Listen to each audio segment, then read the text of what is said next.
Hey Robs, hey Oren. Hey, Deshi. Hi. Thanks for joining us. I really was wishing it's such a beautiful day outside and I thought we could be sitting in a park having a cup of chai and having this conversation, but desperate times calls for desperate measures. So we're here. I have my glass of water and I'm still in the company with you, so I guess that works, hey? Absolutely. Sure. So I'm really honored actually to have the both of you here, especially because mom and son in the same conversation. And so thank you both for agreeing to this. Just to get some context into to Robyn, and we're going to start with Robyn. Robyn's been a consciousness coach for over 11 years. And more so, she is also part of the Trainer Academy. And she has an immense amount of expertise and experience with coaching. And I think yourself as a mom, Robs, I take my hat off to you because I know that they say that one of the most important responsibilities and most ardent responsibility is being a mom. So just with that background, I'm really curious just a little bit just to share your background and then maybe share with us a little bit of your background and then what led you to coaching. That would be quite interesting. Okay, so I am a mother of four and I was blessed to be a stay-at-home mom.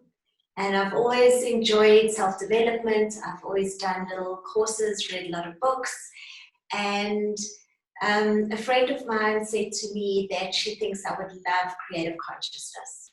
And it wasn't anything that was in my mind. I hadn't thought of it. I definitely was not thinking of doing a 4-day course that was going to take me away from my family. However, at the same time, my oldest son was 12 and entering high school. And it was just a really, really challenging time for him because they were getting so many mixed messages, being told that they needed to stand up and take responsibility and become a man. He was entering adulthood, and at the same time, it was the first year of high school, and they were being told they're little, they know nothing. And that constant mixed message from the same people and peers, it just left them confused, frustrated, and I kept going to the school and asking them to please support these boys because they were bouncing off the walls. And the school was like, yeah, we'll do this in a month or 2 months. And I was like, no, today. They need help today. And I think they were doing the best they could with what they had, but it wasn't working. And then I remembered my friend had told me about this course. So I asked if I could do the course with my oldest son, Zev, and we did. We did it together. And it was unbelievable. So we did the whole coaching journey together. We qualified together, actually. And it was incredible. I never, ever started off thinking I was going to become a coach. However, I found my passion, I found my calling, and I truly believe that it's something that everybody should do because we are constantly interacting with people, we're constantly communicating, we're constantly talking. And in order to have effective communication and effective relationships and connected relationships, I think it's important to learn how to do it. We go and we study accounting and we study medicine and we study law, and they're all important. And yet, to be in a relationship, it's just like, hi, let's get on with it. And it doesn't work. Sure. So I think conscious and investment is required in all relationships. So yeah, my oldest son Zev, who qualified as a coach, he doesn't coach, but he uses it all the time. Oren is now busy becoming a coach, and I think it's really supported us in communicating, in having very, very difficult conversations in an effective way. Awesome.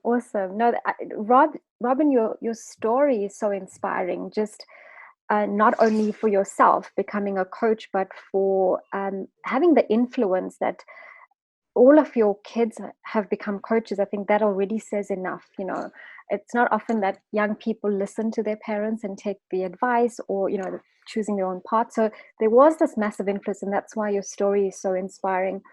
I think it would be so wonderful for you if you could share with us any particular tips as a mom, and how coaching has really supported you in this coaching as a way of life, just being a mom and with your sons and with your family, especially now when we are all together.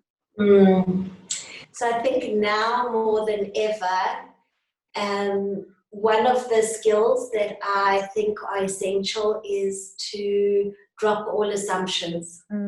So really drop how you think somebody is, how they have shown you that they show up as, and just allow them to reintroduce themselves to you every single time they walk through that door.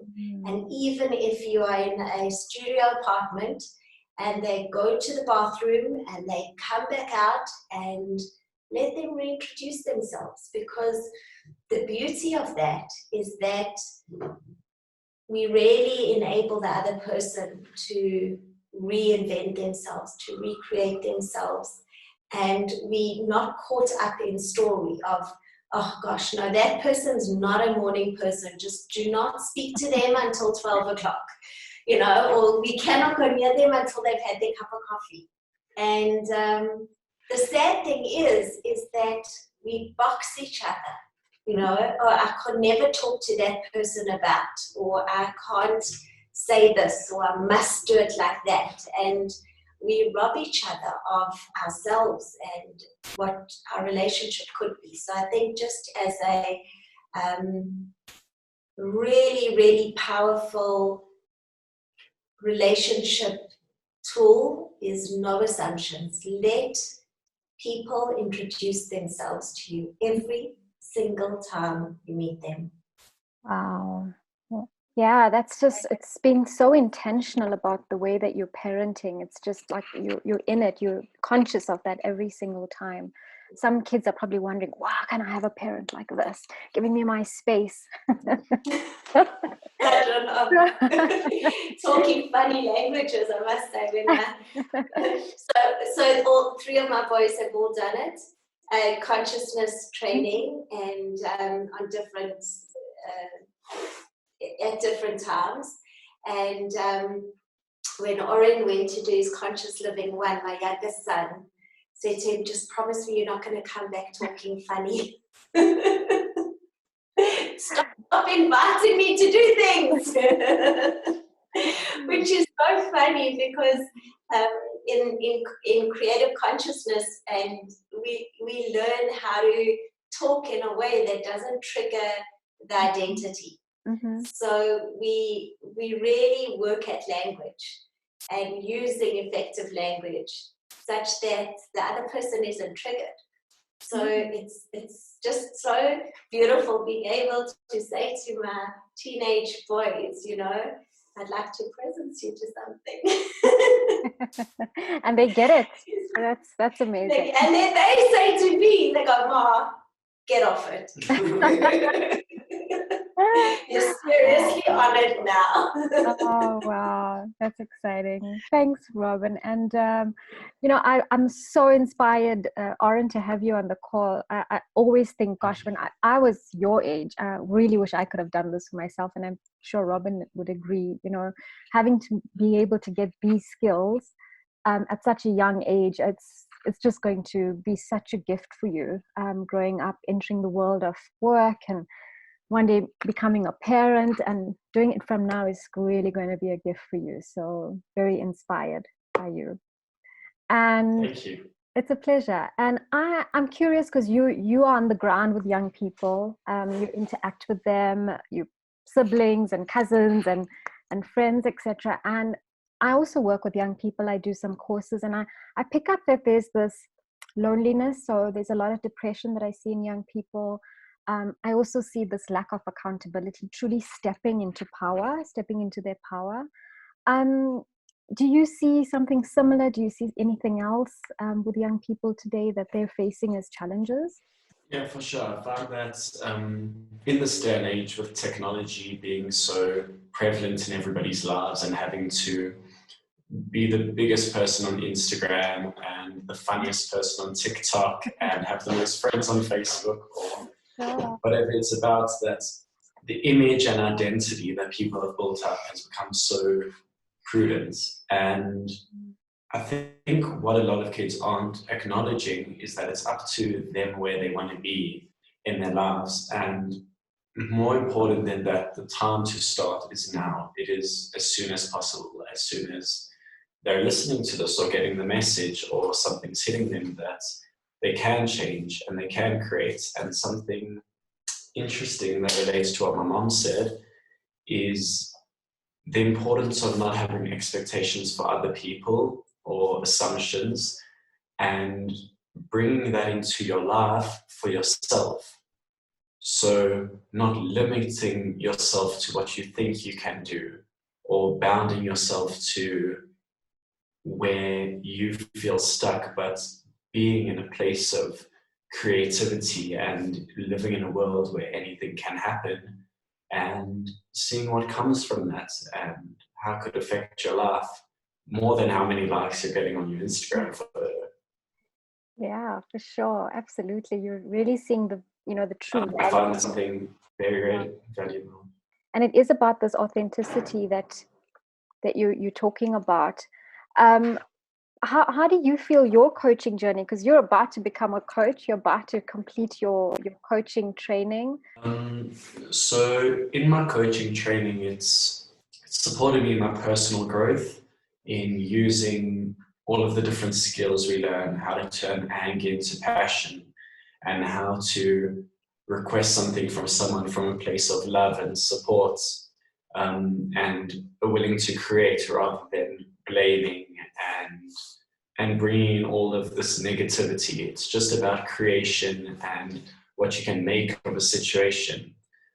So on the level of an individual, it's changed my life because I feel empowered. I feel like I'm in control. I feel like I'm supported, and that what comes to me comes from a place of love, or maybe even as a sign that I need to up my game. But it's changing the context of the negativity that comes in your life and seeing what you can take from it and what you can learn from it. Yeah.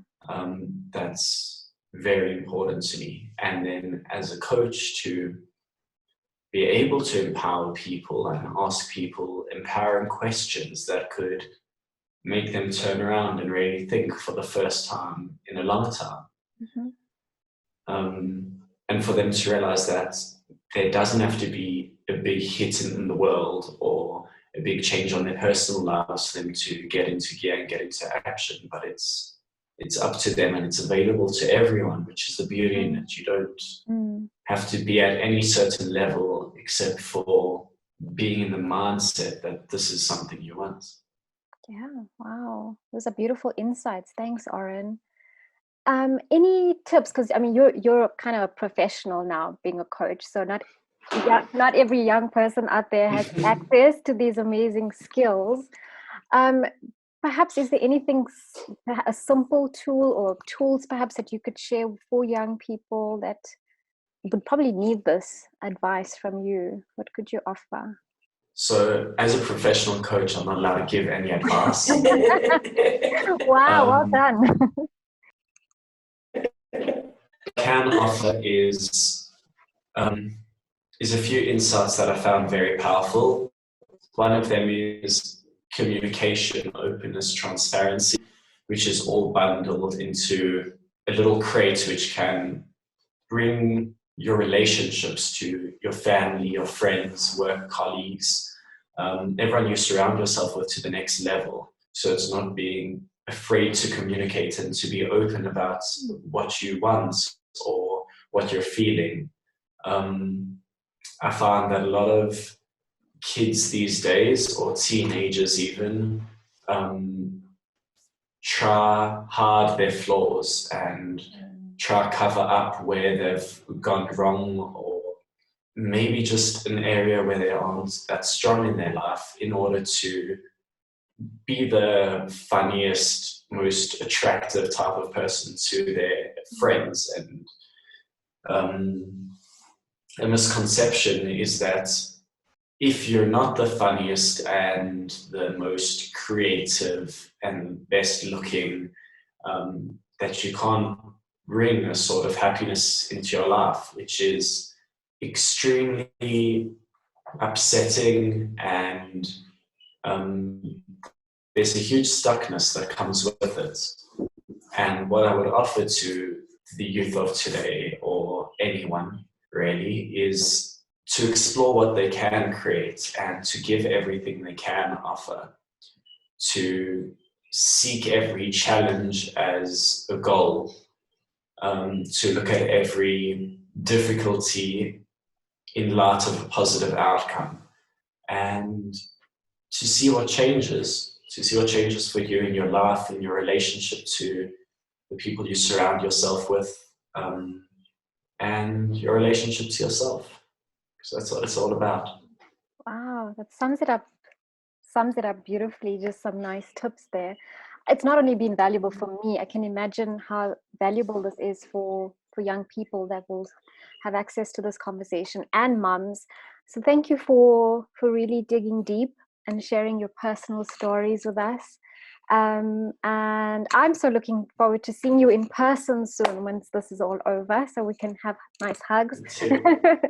And with that, I just want to say thank you again for joining us on this theme that we're doing, which is coaching as a way of life. And I wish you a beautiful journey as a family with all the coaching skills that you have. And we'll probably look forward to speaking with you in the near future as well. So thanks, Robyn, and thanks, Oren. Really appreciate it. Thank you so much. Bye. Thank you, Vashi.